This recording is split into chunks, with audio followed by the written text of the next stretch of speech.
beloved, welcome back.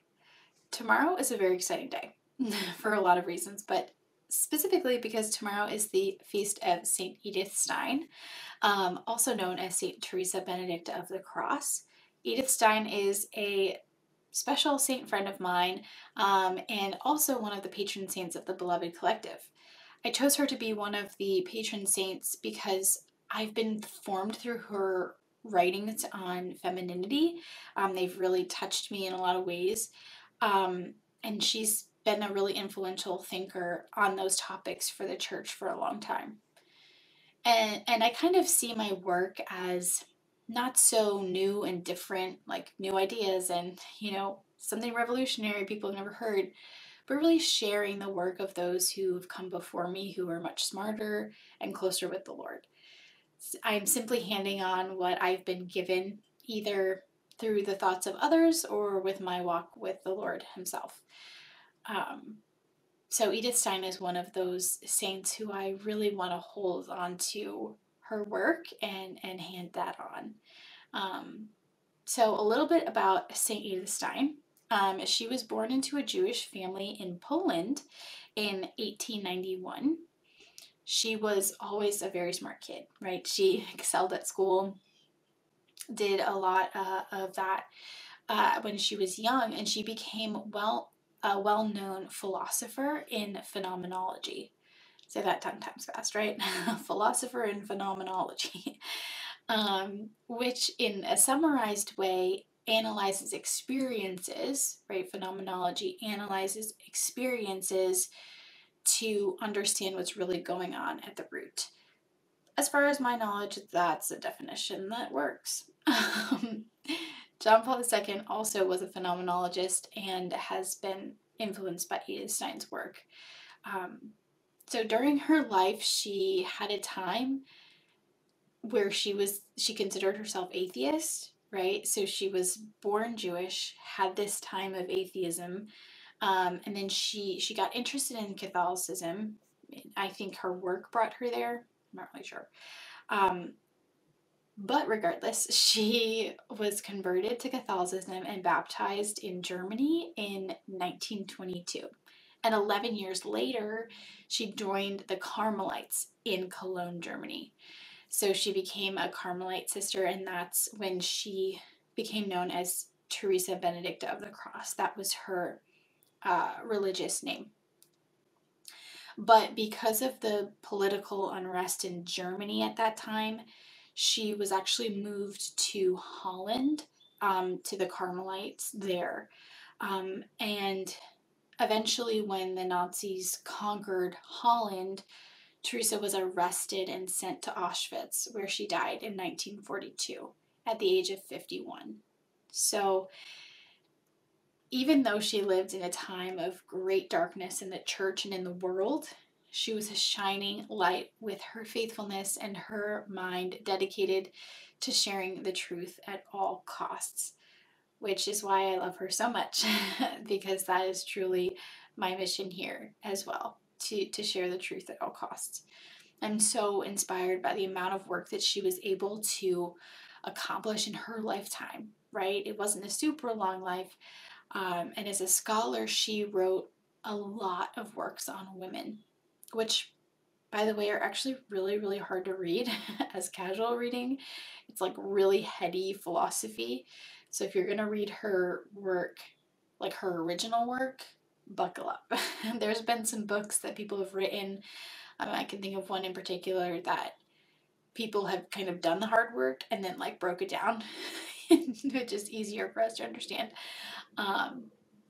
But regardless, her work influenced the church greatly at that time that she was alive, and also continues to do so as we continue to unpack the amount of goodness that she left us. She left us with so much, right? John Paul II, which, like I mentioned before, has been formed by her thoughts on phenomenology as well. And it's so beautiful that he got to canonize her himself in 1998. I almost totally screwed that up.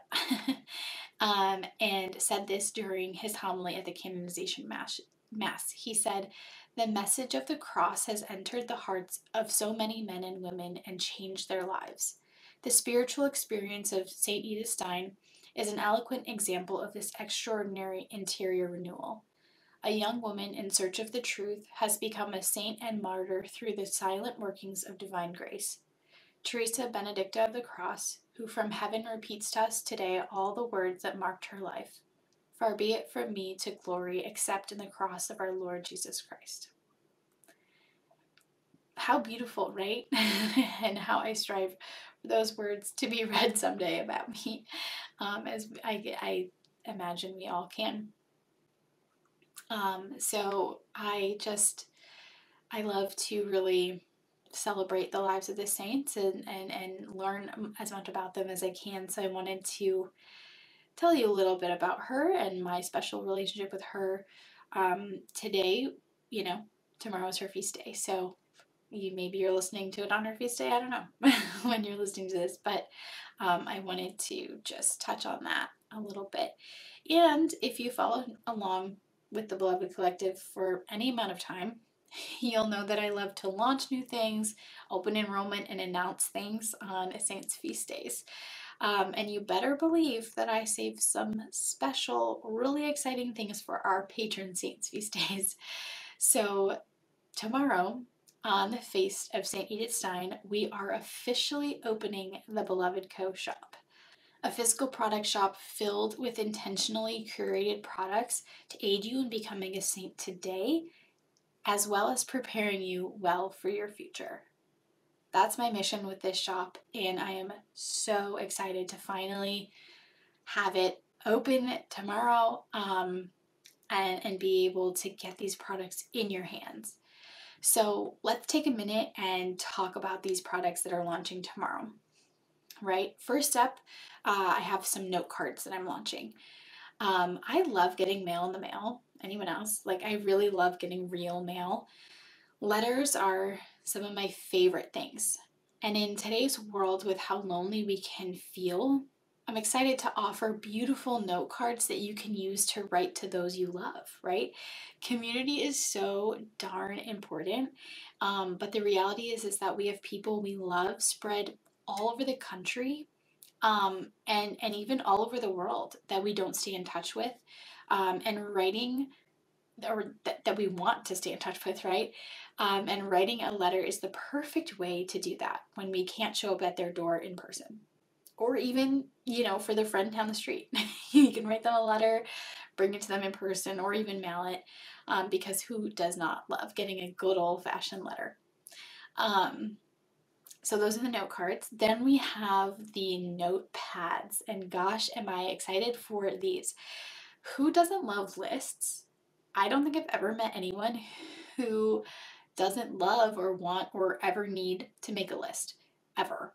So I created a minimalist list notepad with 50 sheets. So this notepad could, I don't know, last you through 22 weeks of groceries, 7 trips, 18 to-do lists, and 3 dream sessions, or however you want to use them. So those are really fun, and I'm excited. And last but not least, we have the weekly planning pad. Also with 50 sheets, it will last you just about a year of planning out each week by the day. It includes to-do lists, a place where you can put how you'll pray, rest, and move that week. And you'll never forget a Saint's Feast Day again, with each day has a spot to write your feast days out, so you can intentionally plan alongside the liturgical calendar.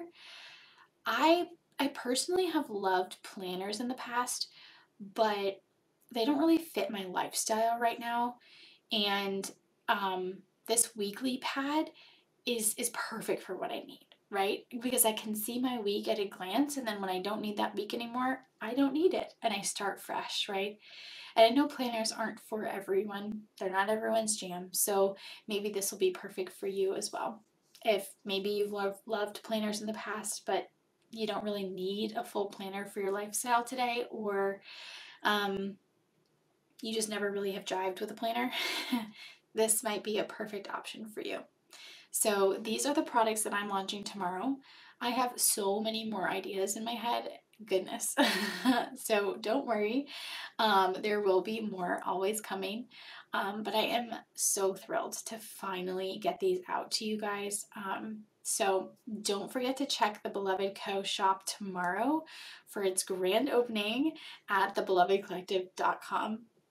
The link is also in the show notes, and I can't wait to see you there.